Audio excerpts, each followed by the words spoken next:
welcome to your December reading for your twin flame journey. So if you are on your twin flame journey, since everyone does have a twin flame, all you really need to do to be on your journey is recognize that and you really decide upon it.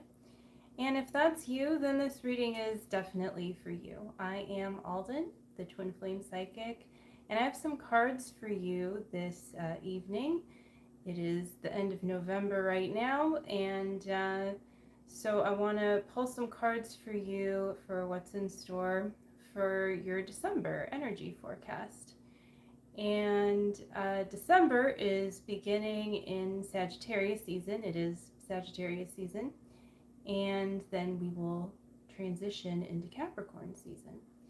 And so we're going from that really expansive spiritual energy into something that becomes more directed, focused, and grounded as a collective. And if you follow tropical Western astrology, then that may resonate even more for you, or just there's some truth to it, even if you follow something else. I think these kinds of universal truths, it's like, yeah, you can find meaning in it, but you can also really just accept what resonates for you. But for me, yeah, I really do enjoy paying attention to those kinds of cycles, and honestly, I really I like the Western tropical zodiac, how it moves along in the cycles, and I feel like it, it really rings true for me. And so if that's you too, then pay attention maybe to, more of your own astrology, especially going into 2023, and setting perhaps intentions, goals. New Year's resolutions are good if you can keep the essence of them, don't pay too much attention to the outer goal, but go within and reflect. And as you do that, then maybe some desires that are really coming to the forefront are going to then really grab your attention. And when something has your attention, then it can be worthwhile to really put your energy toward that and feel, does this indeed feel good to continue doing?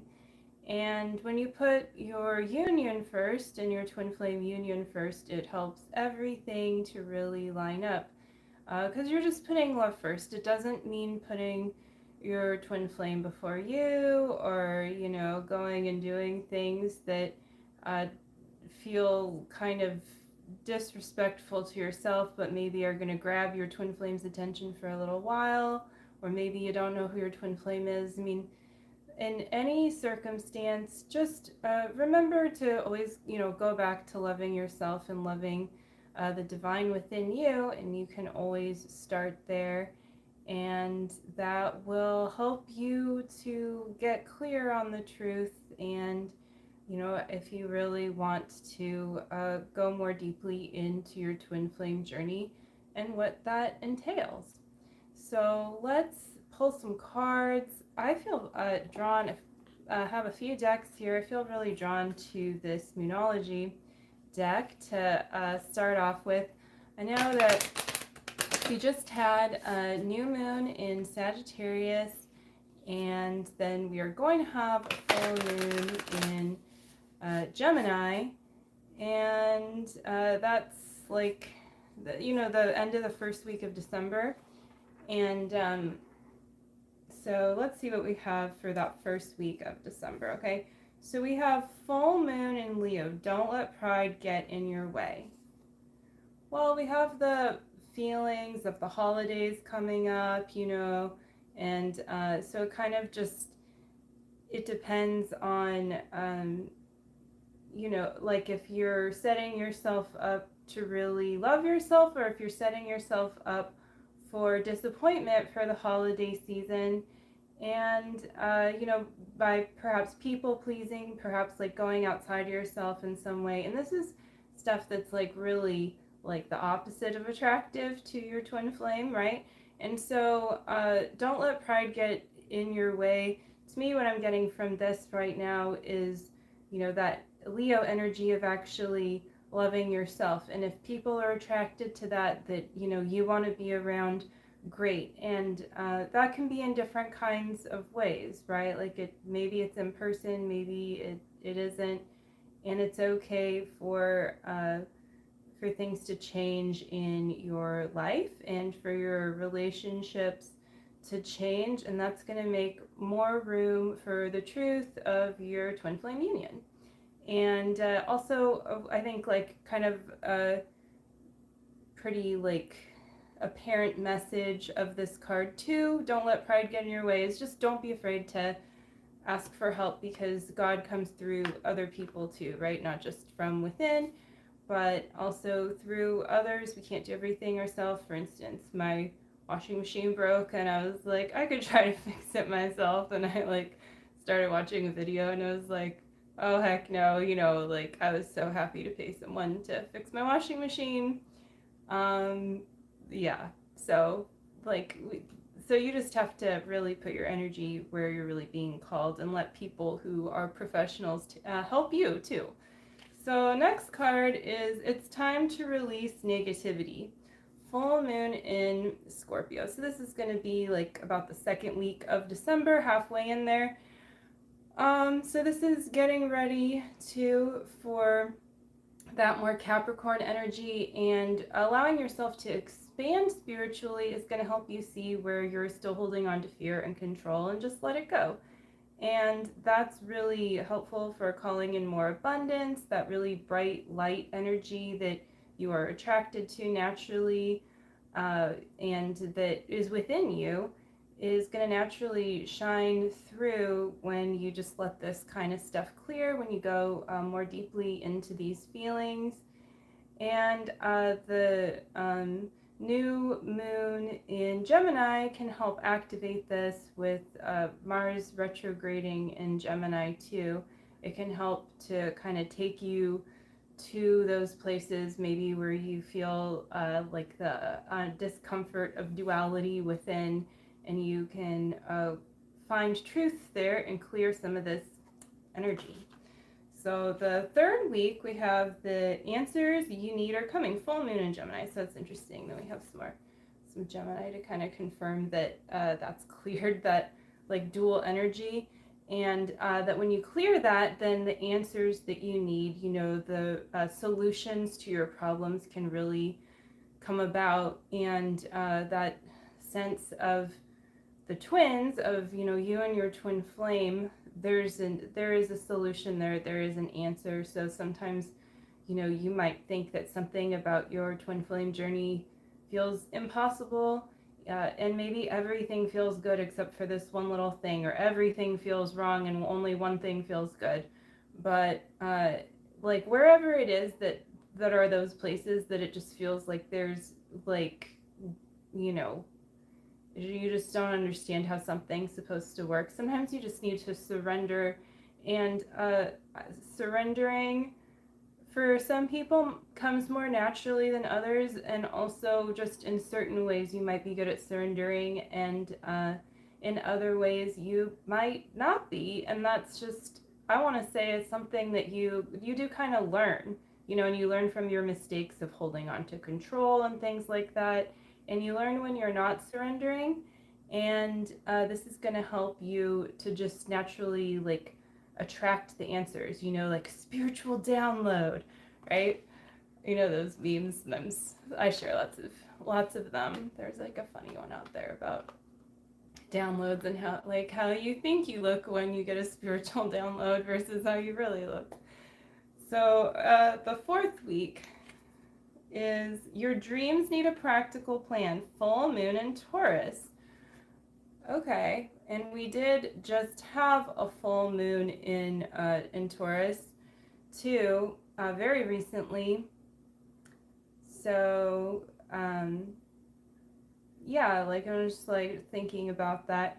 Well, I think it points to this like Sagittarius energy moving, so this spiritual energy then grounding. Like you've got, you got these things, you have these desires that you want, you need a practical plan, and I really encourage you to also place your practical plans on desires that are really genuine and not too materialistic, because Sagittarius season, it can be, and just like Sagittarius energy, it can be kind of like easy, or like it could be tempting to get distracted by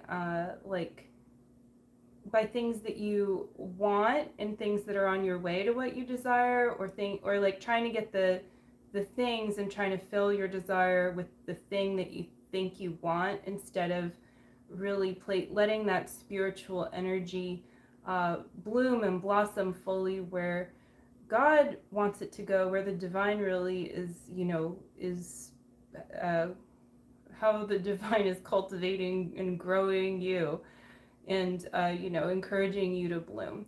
And that is really important, because yeah, like you're a really powerful manifester, and so when you get just even a little bit off track, and if you are really serious about your spiritual journey, you might actually be shown some contrast, and that can be a blessing, because if you are just more serious about getting what you want, you might not either notice the contrast, or you might just get what you want, and that might end up being your contrast down the road.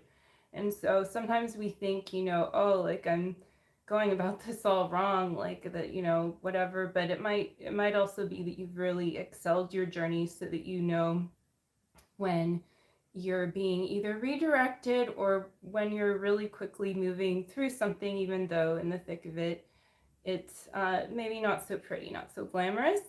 But this grounding energy and this Taurus energy also encourages you to get comfortable, because a practical plan also means you need to like take care of yourself to have that practical plan, and to, cozy up to life. And so let's pull another card for like the overarching energy here. And it says you're very close to achieving your goals.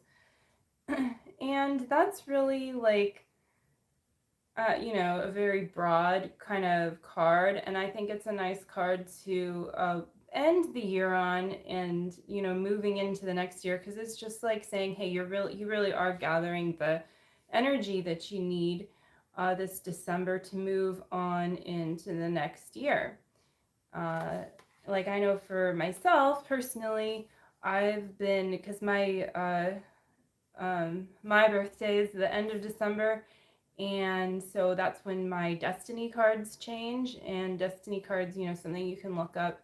I also include them in readings by request, but you can look up this stuff, yourself as well. And they're really helpful. I find them to be really accurate in a way that you don't always expect, but when you look back, it's like there's definitely truth to it. So mine is changing from a 9 of diamonds, which is like, letting go of everything, like material wise, like having to just like let go, purge, and it being done for you, to King of Diamonds, which is like a lot more like, seeing things materialize, more success, like being kind of realized in different kinds of ways. But, and that can look a lot of different ways. So for you, you may not have your destiny cards changing unless your birthday is in December as well. But your cycles still change, and there's a lot of other cards you can look at with your destiny cards to help you, like your 52-day cycle, see where you are and see what you might want to be looking at if that resonates for you. They're based on like the regular playing deck, and so that's one tool, right? Besides astrology, if you want to do that. Cards, of course, we're using cards right now, and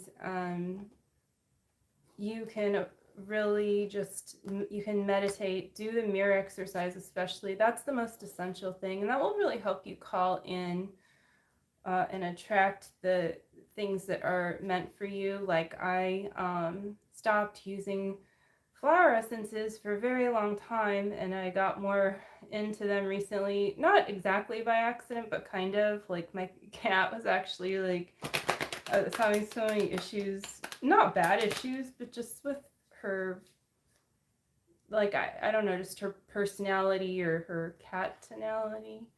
Um, yeah, so anyways, I had some flower essence, one of the only ones that I kept, because I got rid of almost everything else. And I put some of that on her, and then of course I got it on myself, and things like shifted right away. It was really, really cool. And I wasn't really expecting it. I was just kind of like, I've mirrored, you know, I've done the mirror exercise on this, and like things are changing, but like here's this flower essence. I don't know, you know, it's just like kind of in front of me, time to use it. And so I was like, this is awesome, you know, like, but now like I understand more from taking that very long space from that particular energy tool, whatever you would like to call it, healing modality, creative energy, to understand it better and to like, you know, then utilize it better in my life, and also to not be attached to it. So if I can't have flower essences for the rest of my life, it's okay. But since they're around, you know, I will be using them more. I mean, I've always loved them, but it was also very nice to really go back to my foundation and root out attachment and things like that. To, you know, needing to really like needing your crystals around or whatever. But you know, like I love the crystals. So, and let's pull some crystal cards. Okay, so let's pull a card for each element for December. And so we'll start with fire, since the zodiac starts with Aries. And so this is going to be fire signs, and that's going to be Aries, Sagittarius, and Leo. And so fire signs, your card for December is Rutilated Quartz, home. And this might speak to you if, you know, your rising sign, your moon sign, also your twin flame. So this is Rutilated Quartz. Rutilated quartz is super beautiful, and I mean, it's root chakra. So it's really about grounding down that energy of that, you know, that spiritual Sagittarius energy as well. I guess I need some water.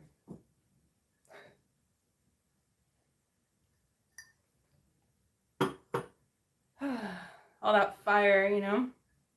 So yeah, and taking what you need, you know, really like really being compassionate with yourself, and not like trying to get too far ahead too fast, and really knowing that focusing on your home and your hearth, you know, all that good stuff is perfectly okay. And really perhaps, you know, what's best for you for manifesting into 2023 at this time. So then we have I just kind of pulled the card, but let's see. We're moving into, so Aries, and then we have why do I always get Taurus and Gemini mixed up? Well, I was thinking this was for air signs. This is just going to be air signs bounding, so that's okay. It's Dioptase direction, heart chakra. So this is for the air signs, and this is like taking that air energy and focusing it. And maybe there's something here too for earth and air signs, but I'm going to pull another one for earth signs. Okay. Teach earth signs. Yeah, that does feel, so maybe that's why I had a little block there to what was going on. But this does feel much more kind of in alignment for earth signs right now. So teach heart chakra. Remember that the other side of teaching is learning from your mistakes, learning from other people, you know, humbling yourself, and then that's gonna help you be an amazing teacher in whatever teacher means to you. So that can mean a lot of different modalities of sharing information. And sharing more than information, sharing feelings, sharing yourself, sharing the essence of something you know, sharing your spirituality. So, you know, and that can come with a lot of responsibility too. So then we have water left. Ooh, water. You got detoxifying root, heart, and sacral chakras, bloodstone. That's such a great one for the water, really clearing, you know, having clear water energy for December. And so detoxifying could mean physically, could be more like your home, could just be energy, could be everything. So whatever that means for you, just go ahead and allow yourself that, but don't be attached like, oh, I'm detoxifying, I can't, you know, eat all the sugar or something. Like, it's just it's very personal. I feel like detoxifying is a very personal process. You really need to pay attention to the signs, including the physical ones though, and maybe you do want to take a little break from something that you're, you know, physically interacting with, whether it's like on the food side or I don't know, something that you're constantly around, you know, like really pay attention and try, if something doesn't quite feel right, maybe do it a little differently or take it out for a little while, see if that feels better or not. Like, it's okay to experiment as long as, you know, you're doing everything, you know, you're not depriving yourself of anything and stuff like that. So those are the cards for December. And let's just review. So we have detoxifying water, earth, teach, peridot, and the last one was bloodstone. Dioptase, direction, air signs. I love this card, so pretty. And rutilated quartz for fire. So yeah, really pay attention to those things in the first cards for each week for helping to manifest your desires for your twin flame journey. And I hope you have a wonderful December. So I'll catch you soon. Take care. Bye.